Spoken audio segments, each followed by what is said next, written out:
안녕하세요, 복리부자입니다. 오늘은 1월 15일 수요일, 하나의 역사가 기록되는 날이기도 합니다. 윤석열 대통령이 공수처로 일단 이동이 되었습니다. 체포 절차는 안 하고 출두식으로 했다는 보도를 좀 봤기 때문에 어쨌든 공수처로 이동이 되었던 역사의 기록이 되는 그런 또 중요한 날입니다. 이후 시장에 약간의 불량이 이후에서는 좀 잦기 때문에 겨울 상품에 대한 불량 클레임 협의 이런 것들을 하려고 3박 4일 정도로 이제 이후 시장에 푸텐 시장에 들렸다가 한국으로 돌아가는 중입니다. 여기는 이제 상해에 있는 푸동공항이고요. 제가 이제 거주지가 대구이기 때문에 인천에서 오게 되면 이제 항저우로 와서 1시간 반 정도 이제 차를 타고 이후시장에 넘어가는 게 제일 간편한데 인천까지 대구에서 올라가기가 쉽지 않더라고요. 그래서 저는 이제 대구공항에서 이제 상해 와서 상해 홍차호 역으로 가서 기차 타고 이후시장으로 이동하는 어려운 이제 경로로 왔습니다. 그리고 지금 복귀하는 이번 경유지는 이후에서 다시 홍차호로 고속열차를 타고 그다음에 홍차호에서 푸동공항까지 온 다음에 푸동공항에서 비행기를 기다리는 중이에요. 올 때 하루, 갈 때 하루 이게 꼬박 걸리는 것 같아요. 특히나 지금 복귀하는 이 시간에는 비행기는 오후 2시인데 아침에 이제 이동 경로를 보니까 시간이 좀 어정쩡해가지고 새벽 5시에 호텔을 출발해서 조금 일찍 나서야 되는 그런 일정이 되어버렸습니다. 이 기차표가 좀 공백이 좀 있더라고요. 그래서 되게 바쁘게 아침부터 새벽부터 움직이면서 유튜브 통해서 뉴스 상황도 보고 이렇게 오늘 역사적인 하루를 기차에서 일출도 보고 그렇게 지금 지나왔습니다. 좀 시간이 남아서 카메라를 켰고요. 이후 시장에 이번에 방문을 해서 여러 가지 이제 물류 세팅이라든지 건품하는 세팅, 송금하는 그 프로세스 등등등 그 다음에 로켓 크로스로 직납입하는 조건들 이런 것들을 이제 다 완벽하게 테스트를 거의 다 끝냈습니다. 한 거의 90% 끝난 것 같아요. 출발하기 전에 이미 테스트를 진행하고 있던 것들을 현지에서 확인하기도 했고 현지에서 이제 주문했던 것들을 또 태워보는 것도 하기도 하고 다른 쪽에 가는 물류를 이쪽으로 선회해 가지고 테스트를 위해서 물건을 다시 배정을 해가지고 이제 테스트를 여러 군데를 지금 하고 있습니다. 어제까지는 한 2군데 정도 했는데 오늘 1개 정도 추가를 해가지고 3군데 정도의 테스트 중에 있고 아마 그 중에 2군데 정도가 픽이 될 것 같아요. 이게 이제 대비는 이제 로켓 크로스 직납하는 조건들이 다 완벽하게 이루어질 것 같아요. 밀크런이라고 하죠. 밀크런을 잘 모르시는 분들도 있을 것 같은데 쿠팡에 이제 물량을 많이 넣으려면 택배로 이제 보내는 경우가 많죠. 밀크런은 이제 옛날에 우유 배달하는 이제 마차가 있었어요. 그러면 농장이 A 농장이 있고 B 농장이 있고 C 농장이 있으면 우유를 생산했던 이 농장을 한 마차가 한 바퀴 쭉 돌면서 수거해서 우유를 회수해서 가는 이런 물류 시스템이 있었거든요.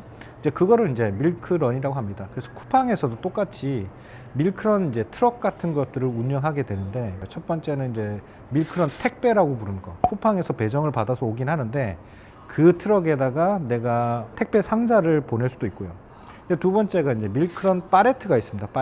파레트는 이제 밑면이 1.1m, 1.1m 사각의 정사각형에 높이는 1.7m까지 지금 허용을 하는데 그런 파레트를 또 밀크런 파레트라고 부르는 프로세스를 거쳐서 트럭이 오면 지게차로 파레트를 올려서 납입하는 방식이 있고 이제 세 번째는 이제 밀크런 트럭이라는 게 있습니다.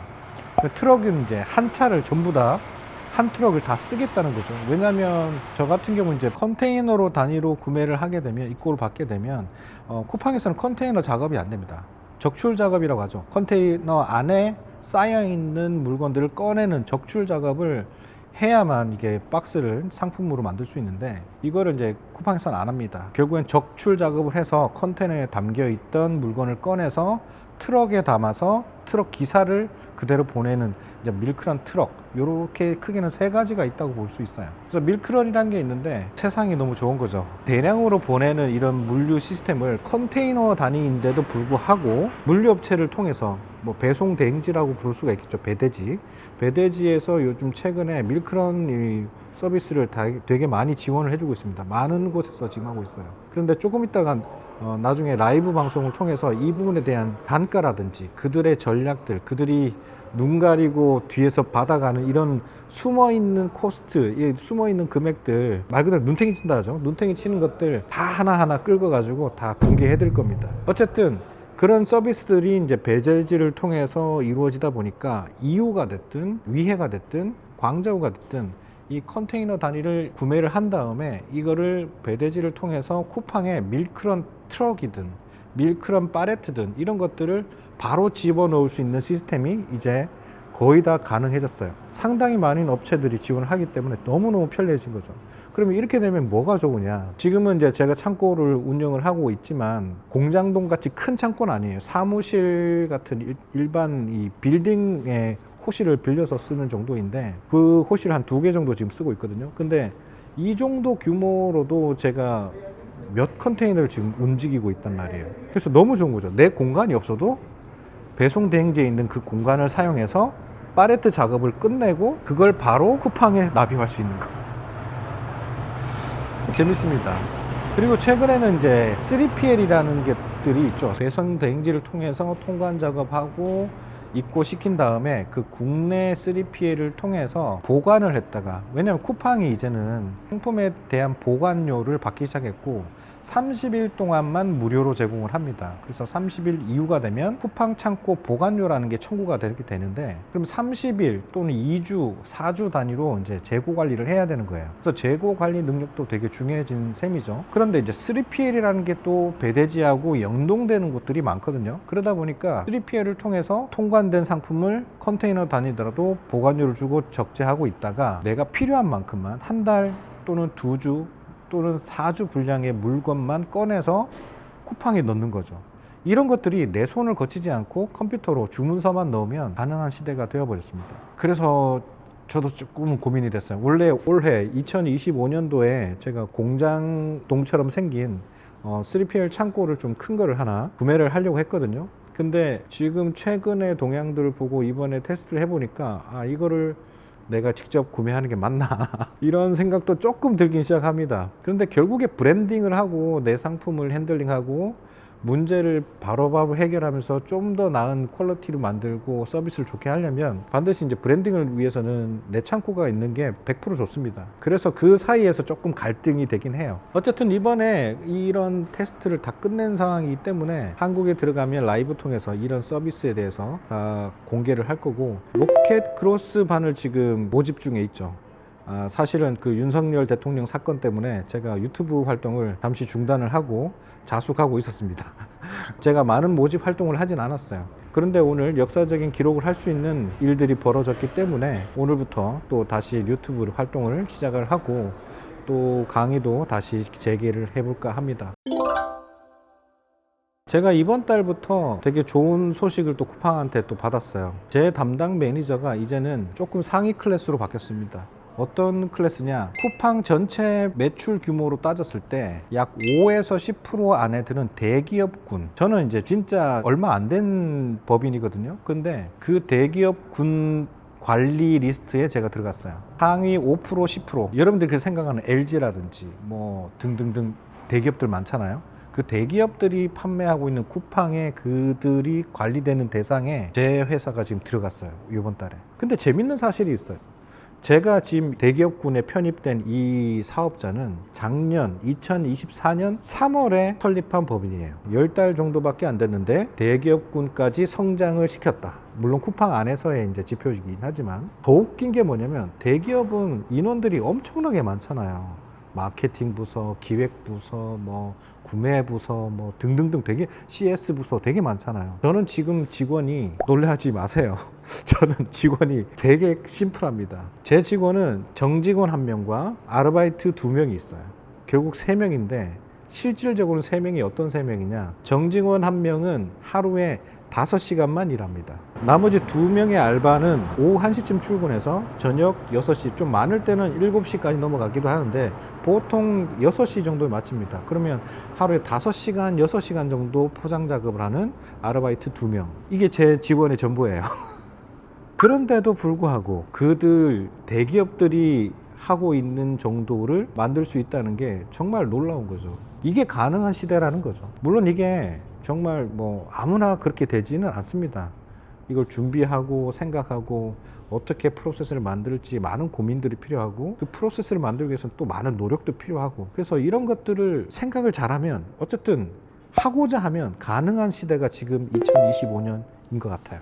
이번에 이제 대기업군에 포함이 되고 나니까 매니저들이 많은 사람들을 이렇게 배정을 받게 되더라고요. 그러면서 MD 또는 그다음에 광고 담당자, 뭐 기획 담당자, 뭐 이런 담당자들을 여러 명을 이제 만나서 조금 더 깊은 이야기를 하게 되고, 그 전에는 주지 않았던 자료들도 요청하면 보안이 조금 등급이 있나 봐요. 더 많이 제공을 해주더라고요. 원래는 쿠팡 데이터는 돈 주고 사야 되는데 관리 그룹이 바뀌고 나니까 그런 것들을 제공을 해주더라고요. 그래서 틈틈이 이제 저희 수강생들이 있는 이제 카톡방, 물론 이제 월백 부업반 초급반 하는 쪽에 뿌리는 자료가 또 따로 있고요. 그다음에 중급반에 뿌려주는 자료가 또 따로 있습니다. 뭐 등등등 이렇게 등급별로 제가 자료를 좀 뿌려주고는 있는데, 이런 자료들이 되게 재밌는 자료가 많아요. 기획을 해보신 분은 알아요. 기획을 해보면 상당히 많은 통계 자료와 데이터를 가지고 가공을 한 다음에 써먹을 수 있는 것들을 막 뽑아내거든요. 그런 작업들이 쿠팡 안에서 이루어지면서 그걸 이제 셀러들한테, 사업자들한테 배포를 하는 자료인데 상당히 괜찮은 자료들도 많아요. 쿠팡 자료들은 검색 기반 플랫폼이 아니기 때문에 실제 매출이나 실제 반응도에 따른 그런 데이터가 되게 많습니다. 그래서 그냥 검색하고 빠져나가는 그냥 정보성보다는 진짜 쇼핑성의 정보들이 기반으로 된 데이터들이기 때문에 굉장히 재밌어요. 그 확률도 좋고 이해도 납득도 잘 되고요. 이런 것들이 1년도 안 된 사이에 이루어질 수 있다는 게 참 재밌는 것 같고요. 저도 잘 몰랐어요. 뭐 그런 생각을 하지 않고 그냥 내 일을 했을 뿐인데, 뭐 담당자가 전화가 와가지고 제공을 해주니까 대접이 달라지니까 또 재밌기도 하고요. 그래서 지금 본사 미팅을 지금 요청이 왔는데 지금 중국 출장 중이라서 아직 회신은 안 했고요. 들어가면 내일쯤 일정을 한번 생각을 해보고 아마 이번 달 말이나 다음 달 초쯤에 쿠팡 본사도 좀 방문해서 미팅을 좀 같이 가질 예정입니다. 어떤 내용을 제공받았고 어떤 이야기를 했는지 그때 나눴던 이야기들을 또 영상으로 한번 담아보도록 할게요. 뭔가 꽉 속에 눌려졌던 이 통증들이 좀 사라지는 날이 되다 보니까 유튜브도 이제 다시 재개할 거고 좀 기분은 좀 홀가분합니다. 왜냐하면 우리나라에 진짜 이 정치 하나 문제 때문에 진짜 정치만 문제인 것 같아. 과학 기술이든 사람들의 이 똑똑함이든 이런 부지런함이든 이 모든 구조가 잘 되어 있는 나라인데 진짜 정치만 잘하면 대단한 나라가 될 건데 안타까운 부분이 항상 많습니다. 그래서 이번 기회에 정치가 올바른 정치로 거듭나기를 진짜 소망합니다. 진짜 소망하고 정치가 올바르게 보강이 되면서 이 대한민국이 이 세계에서 글로벌적으로 우뚝 솟을 수 있는 그런 날이 다가오기를 기대해 봅니다. 오늘부터 유튜브 활동도 다시 재개를 하고 열심히 활동해 보도록 하겠고요. 그리고 유익한 정보 있으면 또 나눠 드리겠습니다. 오늘의 영상을 조금 요약하자면 그겁니다. 이후에 있는 물건들은 검품이 반드시 필수다. 그래서 그 검품을 나 대신 해줄 수 있는 인프라가 반드시 필요하다. 그리고 위안화를 송금을 해야 되는데 송금을 대행해 주기 위한 그런 중개 매개체가 또 필요하기도 하다. 그리고 물류를 넣기 위해서는 쿠팡의 로켓크로스를 팔레트 단위로 작업을 해서 내 손 거치지 않고 컨테이너 단위를 밀어 넣을 수 있는 게 지금 세상이다. 너무 좋다. 그리고 앞으로의 세상은 이제 정치만 잘 보완이 되면 좀 더 진짜 강국 대한민국이 되지 않을까 기대를 해본다. 이런 정도로 요약할 수 있겠습니다. 저는 이제 컨테이너가 지금 따로 들어오는 배대지가 있어가지고 한쪽을 빼서 이제 보내는 중이라서 그쪽에 이제 주문서를 이제 노트북으로 꺼낼 거예요. 노트북을 꺼내서 잠깐 일을 하도록 하겠습니다.